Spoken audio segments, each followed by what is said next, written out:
Hello guys, this side Alex. Trading geometry में आप लोगों का स्वागत है। Please like, subscribe and share my video if you find out useful. Guys, जैसे कि मैं कई वीडियोस में आपको बता चुका हूँ कि हम ट्रेडिंग ज्योमेट्री के चैनल में कुछ एंगल्स को यूज़ करके अपने एग्जिट और एंट्री पॉइंट को फाइंड आउट करते हैं। ओके, बट आज मैं बताना चाहता हूँ आप लोगों को कि हम लोग किस तरीके से अपनी मार्केट को शॉर्ट करके और हेज करके, ठीक है, अपने प्रॉफिट को इंक्रीज कर सकते हैं। अगर हम अपने प्रॉफिट को इंक्रीज नहीं भी कर पाते हैं तो हम अपने लॉस को किस तरीके से डिक्रीज कर सकते हैं, उसके बारे में आज हम लोग पढ़ेंगे। क्योंकि अगर लॉस हमारा at the end of the day decrease हो जाता है तो प्रॉफिटेबल होने की, ठीक है, हमारे पास प्रोबेबिलिटी क्या हो जाती है, इंक्रीज हो जाती है। किस वजह से? लेट्स से हम मानते हैं कि 1 मंथ में 22 और 24 ट्रेडिंग डेज हमारे पास होते हैं। ओके, इन ट्रेडिंग डेज में अगर हम ऑल ओवर, ठीक है, हम फाइंड आउट करते हैं कि हम 15 डेज प्रॉफिटेबल रहते हैं, ठीक है, और लेट्स से 12 डेज प्रॉफिटेबल नहीं रहते, ठीक है, और you can say 10 days profitable नहीं रहते हैं, तो 5 डे का प्रॉफिट हमारे लॉस से ज़्यादा होना चाहिए। क्योंकि लॉसेस हमारे, जब हम लोग लॉसेस को बेयर करने की बात करते हैं तो लॉसेस हमारे ज़्यादा हो जाते हैं एज कंपेयर टू प्रॉफिट। क्योंकि हम लोग वहाँ पर कवर करने के बारे में सोचते हैं। वी आर थिंकिंग अबाउट कि let's wait for some more time, maybe my loss will cover, ठीक है, और maybe I will be in profit, और हम लोग कॉस्ट टू कॉस्ट निकल आए। तो कॉस्ट टू कॉस्ट निकलने की टेंडेंसी जो हमारे माइंड में है वो हमारे लॉस को हमेशा क्या कर देती है, इंक्रीज कर देती है। ठीक है, लेट्स से हम अगर अब लॉस चल रहा है 5,000 रुपीज, ठीक है, हमने ले रखा है कोई भी कॉल, हमें लग रहा है कि बिल्कुल मार्केट ऊपर जाएगी, मार्केट ऊपर जाएगी, बट मार्केट साइडवेज हो जाती है, ठीक है, टाइम डीके हो जाता है, उसकी वजह से हमारा लॉस जो है वो क्या हो जाता है, वो इंक्रीज हो जाता है 7,000 पे। मार्केट तो ऊपर नहीं जाती है, बट मार्केट नीचे भी नहीं आती है, बट मार्केट साइडवेज हो जाती है। जब मार्केट साइडवेज हो जाती है तो एक टाइम डिके होता है, ठीक है, वो हमारे कॉल ऑप्शन पे वर्क करता है, जिसकी वजह से जो प्रॉफिट हमारा है वो डिक्रीज होने लगता है या लॉस इंक्रीज होने लगता है। ठीक है, आपको कैंडल्स की मूवमेंट बिल्कुल भी नहीं दिखाई देगी, मगर आप देखोगे टाइम जैसे जैसे पास होता चला जाता है वैसे वैसे आपके लॉस बढ़ता चला जाता है। ठीक है, क्यों? क्योंकि उस पर टाइम डिके वर्क कर रहा है। ओके, ये कुछ फंडे होते हैं, ठीक है, जो हमको जब हम ऑप्शन ट्रेडिंग करते हैं उसको देखना होता है। तो हम लोग उसके बारे में ब्रीफली एक्सप्लेन नहीं, मैं डिटेल में नहीं जाऊंगा कि थीटा क्या होता है, गामा क्या होता है, उसमें क्या वर्क करता है। एज सिंपल एज दैट कि जैसे जैसे हम अपने एक्सपायरी के नियर आते हैं और मार्केट हमारे, जो हमारी क्या कहते हैं, यू कैन से कि जो इंटेंशन थी कि मार्केट ऊपर ही जाएगी, मार्केट ऊपर नहीं जाती है, बट मार्केट आपके अगेंस्ट भी नहीं जाती है, मगर मार्केट नीचे भी नहीं आती है। ठीक है, मार्केट क्या रह जाती है, साइडवेज हो जाती है। कुछ 150 या 200 पॉइंट्स में ही क्या करती रहती है, वो वर्क करती रहती है, मूवमेंट दिखाती रहती है। तो उसमें क्या वर्क करता है हमारा टाइम डिके। ठीक है, जैसे जैसे हम एक्सपायरी के करीब आते चले जाते हैं टाइम डिके बढ़ता जाता है, और टाइम डिके की वजह से हमारा प्रॉफिट जो है वो कम होने लगता है या लॉस हमारा इंक्रीज होने लगता है। तो उन ऑड्स को मैंने हमेशा से बताया है कि अच्छा प्रॉफिटेबल ट्रेडर वही होता है जो उन ऑड्स को अपने फेवर में लेके काम करे जिससे वो प्रॉफिट में आ सके।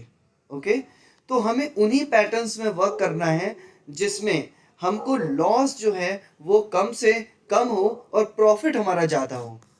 ठीक है, अगर हम 15 डेज प्रॉफिट करते हैं और 9 डेज लॉस करते हैं तो हमारी लॉस ऐसा ना हो कि लॉस हमारा 15,000 का हो और प्रॉफिट हमारा सिर्फ 10,000 का हो। तो at the end of the month हम लोग 5,000 के क्या रहेंगे, नुकसान पे ही रहेंगे। एक एग्जांपल ले रहा हूं मैं। ओके, तो हमें क्या करना है, लॉस को मिनिमाइज करना है। अगर लॉस हमारा 5,000 होता तो भले हमारा प्रॉफिट 10,000 नहीं होता मगर 5,000 का तो होता। तो at the end of the month हमें रिजल्ट क्या चाहिए, प्रॉफिट। ओके, अगर हमारा मंथली टारगेट है कि वैसे तो कुछ टारगेट्स ऐसे सेट नहीं करने चाहिए, बट अगर हम एक टेंडेंसी बना के चलते हैं कि हमें 10% का profit at the end of the month, हमारे कैपिटल के 10% हमें प्रॉफिट मिलना चाहिए। ठीक है, फॉर एन एग्जाम्पल हम मान के चलते हैं कि हमारे पास कैपिटल 2 लाख रुपीज़ की है। ठीक है, 2 लाख रुपीज़ की कैपिटल है। हमने at the end of the month माना है कि मंथ के एंड में हमें 10% प्रॉफिट यानी 20,000 रुपीज़ का प्रॉफिट चाहिए। इतना प्रॉफिट मुझे मिनिमम होना चाहिए। ठीक है, तो उस 20,000 पे वर्क करने के लिए हमें उस तरीके से अपने सारी अप्रोचेस को बैठाना पड़ेगा जिससे हमारे लॉसेस कम हो। ठीक है, और प्रॉफिट ज़्यादा हो। At the end of the month अगर हमने 30,000 रुपीज़ का प्रॉफिट किया 15 डेज में और 9 डेज में 15,000 का लॉस कर दिया, तो at the end of the month हमारे पास 15 के बचेगा। 15 के बचेगा मतलब आप अपने टारगेट के आसपास रहोगे। बट अगर आप अपने लॉस को बढ़ा दोगे, ठीक है, तो उसमें क्या हो जाएगा, आप अपने टारगेट से तो दूर भी हो जाओगे और साथ ही साथ आप लॉस में भी at the end of the month लिख लोगे। ओके, सो इन्हीं चीज़ों पे वर्क करते हुए मैं बात करता हूँ कि हम लोग हेजिंग कैसे कर सकते हैं। हेजिंग करके मार्केट को शॉर्ट कैसे कर सकते हैं कि जिससे हमारी मार्केट में जब टाइम डिके वर्क करता है, जैसे फ्राइडे, सैटरडे, संडे हमारा वीक ऑफ होता है, मंडे, ट्यूसडे, वेनसडे और थर्सडे। ठीक है, ये 1 वीक का अगर हम ऑप्शन ट्रेड को परचेज करते हैं तो हमारे पास ये काम करने के दिन होते हैं। फ्राइडे अगर हमने कोई पोजीशन बनाई, ठीक है, लेट्स से फॉर एग्जांपल 22,000 को हम सीई को हमने, ठीक है, बाय किया है और टारगेट हमने माना है कि मार्केट 22,200 को टच करेगा। ओके, हमने 100 रुपीज़ में इस कॉल को परचेज किया है for an example. Okay, Friday market work करी, ठीक है, आपके 22,100 पे मार्केट गई और मार्केट ने आपको 120 रुपीज़ दिए यानी 20 रुपीज़ का प्रॉफिट आया। आपने का टारगेट हमारा 22,200 का है। ठीक है, बट मार्केट ने क्या किया, मंडे मार्केट वापस से 22,000 पे आ गई। ठीक है, तो ये 2 दिन टाइम डिके वर्क नहीं करता है। जब बात आती है हमारे पास वेनेसडे की, यहाँ पर हम निफ्टी की बात कर रहे हैं। ठीक है, अभी हम निफ्टी 50 की बात कर रहे हैं क्योंकि हमारे पास एक्सपायरी उसकी थर्सडे की है। अगर हम बैंक निफ्टी की बात करेंगे तो एक्सपायरी उसकी वेनेसडे की होगी। तो अभी हम सिर्फ निफ्टी की बात कर रहे हैं। ठीक है, वापस मार्केट 22,000 पे आ जाती है, आपको ना लॉस दिखा रहा है ना ही आप प्रॉफिट में हो, अगेन आप 100 रुपीज़ पे आके रुक गए हो। ठीक है, अब ट्यूसडे वाले दिन मार्केट फिर आपके फेवर में जाता है।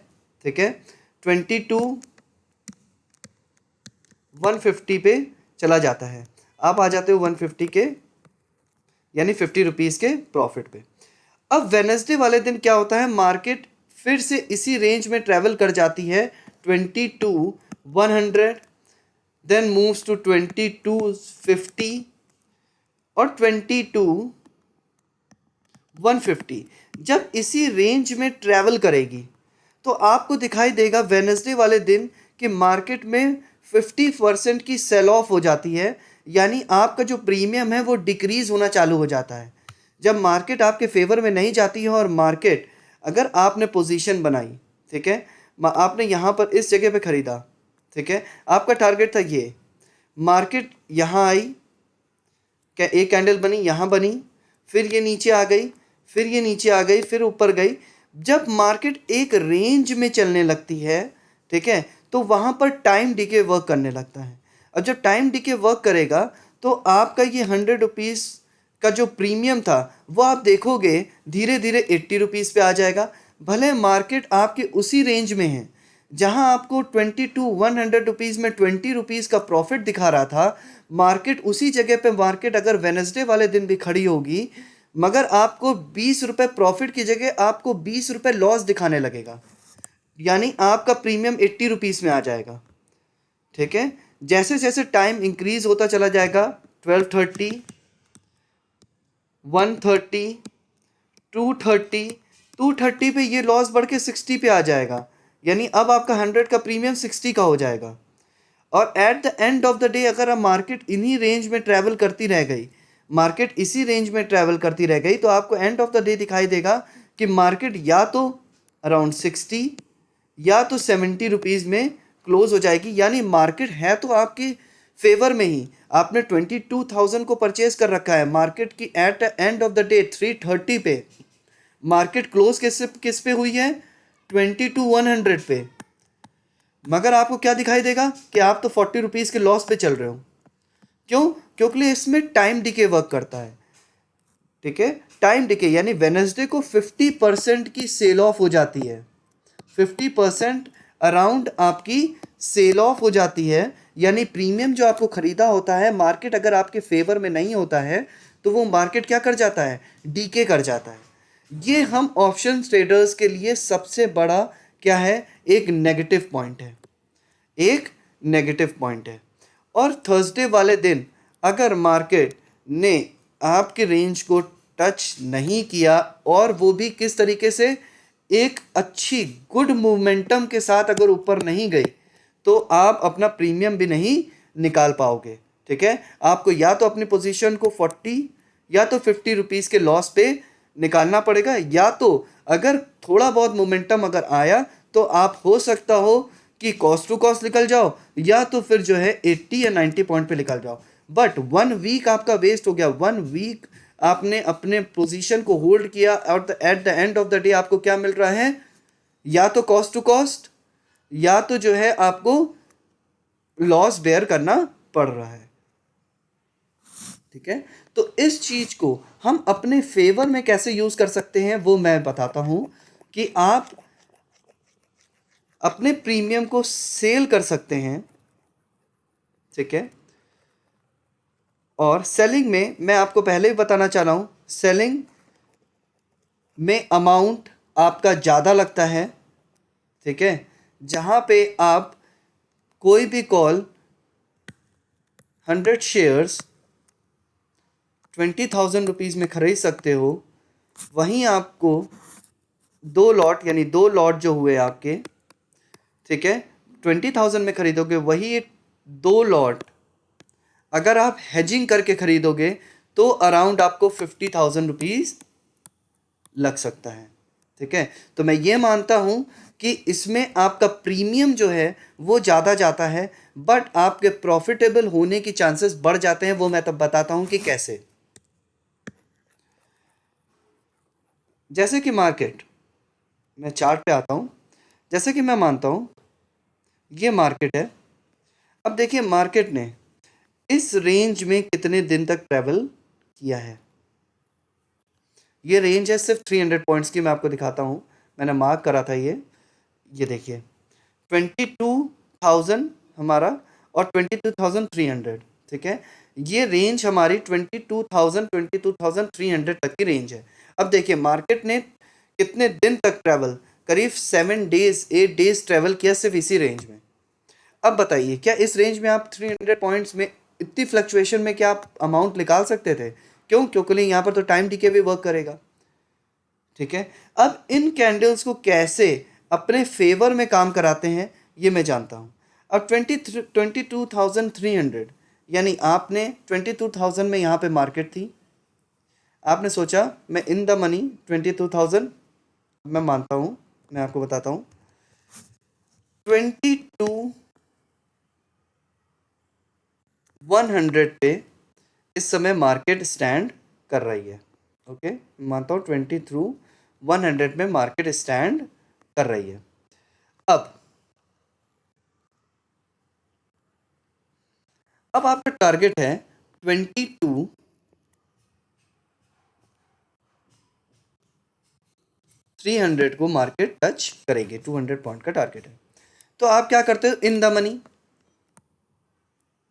इन द मनी प्रीमियम को सेल करते हो। ठीक है, कोई एट द मनी करता है, एटीएम को आईटीएम करता है। ठीक है, out of the money premium, ठीक है, आई विल नॉट प्रेफर कि आप out of the money premium को सेल करो, क्योंकि उसमें टाइम डिके और ज़्यादा वर्क करने लगता है। अगर आपकी पोजीशन और मार्केट 22,100 से 22,300 आ भी जाता है तो आपको प्रॉफिट क्या होगा? बहुत ही कम। ठीक है, क्योंकि उसके प्रीमियम आपके क्या होंगे? कम भागेंगे। ठीक है, तो उसमें मोमेंटम कम आएगा। 22,000 को अगर आप सेल ऑफ करोगे तो इसके प्रीमियम जल्दी भागेंगे इन कंपैरिजन टू 22,200 के कंपैरिजन पे। ठीक है, ये तो हो गया हमने 22,000 सीई को बाय किया, हमने मार्केट को अप्रोच माना 22,300 जाएगी। वही इन केस मार्केट अगर साइडवेज हो जाती तो टाइम डिके वर्क कर जाता, नो प्रॉफिट नो लॉस का गेम हो जाता, या तो लॉस का गेम हो जाता। बट अब हमने माना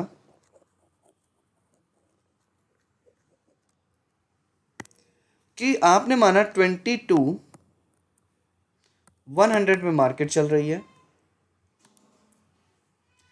अब बाय करने की जगह आप सेल करो। सेल क्या करना है?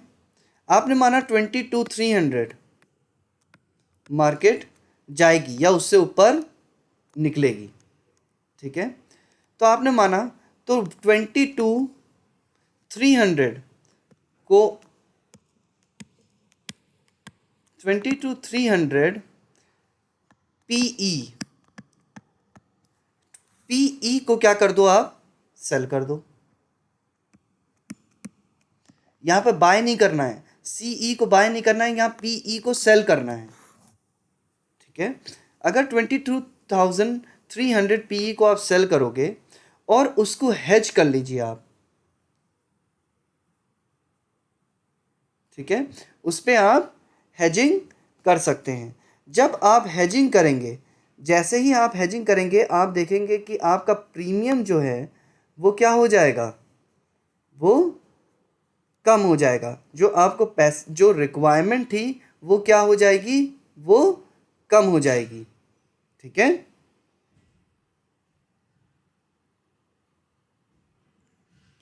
तो अगर आपने माना कि 22,300 को टच करेगी मार्केट, ठीक है, तो आपने, और उसके साथ आप हेजिंग कर लीजिए। जैसे ही आप हेजिंग करेंगे तो आपको ये पता चलेगा कि आपने क्या किया है, अपने पोजीशन को हेज कर लिया है, जिससे आप क्या कर सकते हो? प्रॉफिट में जा सकते हो। जब आप सेल ऑफ करोगे, जब मार्केट साइडवेज होगी, तो जो टाइम डिके होता है इसमें वो आपके प्रॉफिट में कन्वर्ट हो जाता है। ठीक है, मीन्स यहाँ पर आपने 22,300 को टारगेट लगाया, 22,300। अब मार्केट अगर 22,300 के ऊपर, आपका टारगेट था 22,300 के ऊपर क्लोजिंग ले लेती है, तो ये पीई जो सेल किया था वो आपने किया था 100 रुपीज़ में, ये हो जाएगा ज़ीरो। ये क्या हो जाएगा? 0.5 पैसे हमेशा ऐसे में ही क्लोजिंग होती है। ठीक है, 1 वीक का अगर आपने लिया है तो एट थर्सडे को आप देखोगे कि ये 0.5, ये क्या होता है, इसको जैसे ही आप हेज करते हो, ठीक है, या अगर आप हेजिंग नहीं करते हो और आपके पास सफिशिएंट अमाउंट है, तो आप देखोगे कि 100 रुपीज़ आपको 0.5 में, यानी आपका 100 रुपीज़ का प्रॉफिट हो जाएगा।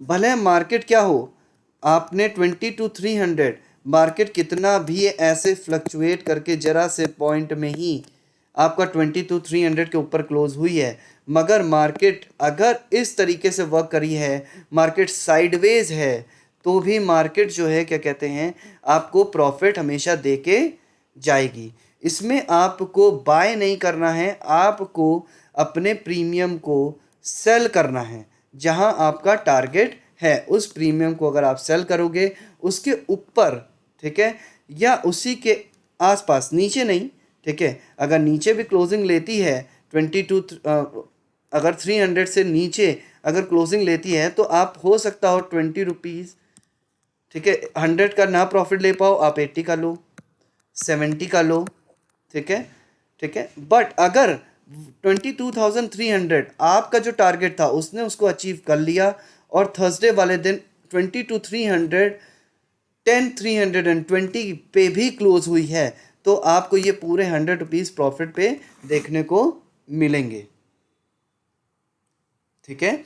तो इसको कहते हैं कि जब टाइम डिके वर्क करता है तो उन ऑड्स को अपने फेवर में किस तरीके से कर सकते हो, वो इसी से होता है कि यहाँ पर मार्केट ने जब मोमेंटम दिखाया है, ठीक है, मार्केट देखिए यहाँ पर इसने क्लोजिंग ऊपर की तरफ ली है। अगर 20 to 300 का टारगेट होता है, 22,310 पे भी क्लोज हुई होती तो आपका जो प्रॉफिट था वो आपको मिल गया होता। भले आप देख सकते हो कि ये सारी कैंडल्स सिर्फ एक ही फ्लक्चुएशन जोन में फ्लक्चुएट हुई है। अगर आपने इस पे बाइंग कर रखी होती तो वेडनेसडे वाले दिन और थर्सडे वाले दिन टाइम डिके की वजह से क्या हो जाता, आप या तो कॉस्ट टू कॉस्ट निकलते या तो आप जो है क्या करते, लॉस पे निकलते। मगर इसमें क्या हुआ, आपको यहाँ पर जो टाइम डिके की वजह से जो आपकी रिड्यूस, जो आपकी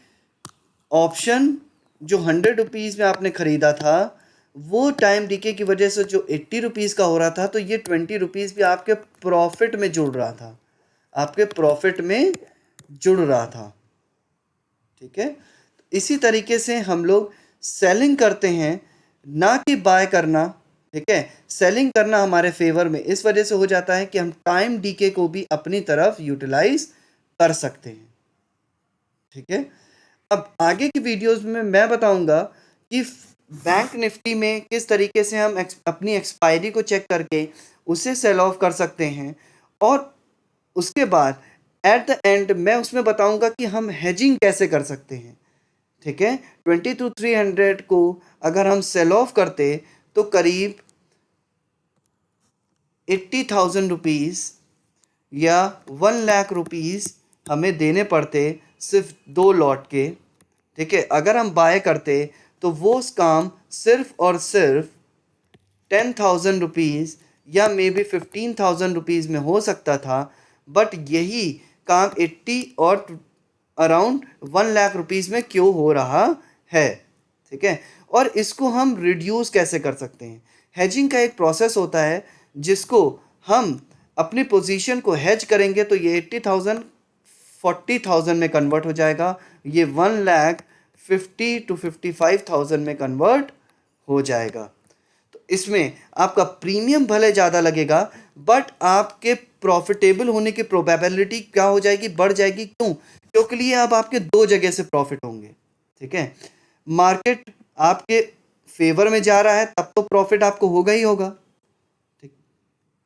मार्केट आपके फेवर में नहीं जा रहा है बट आपके अगेंस्ट भी नहीं जा रहा है, मार्केट 22,000 को तोड़ के नीचे नहीं जा रहा है, मार्केट 22,300 और 22,000 के रेंज में ही है। तो ये रेंज में भी जो टाइम डिके होगा उसका भी प्रॉफिट आपको मिलेगा। तो अब इसमें देखिए प्रॉफिट होने की प्रोबेबिलिटी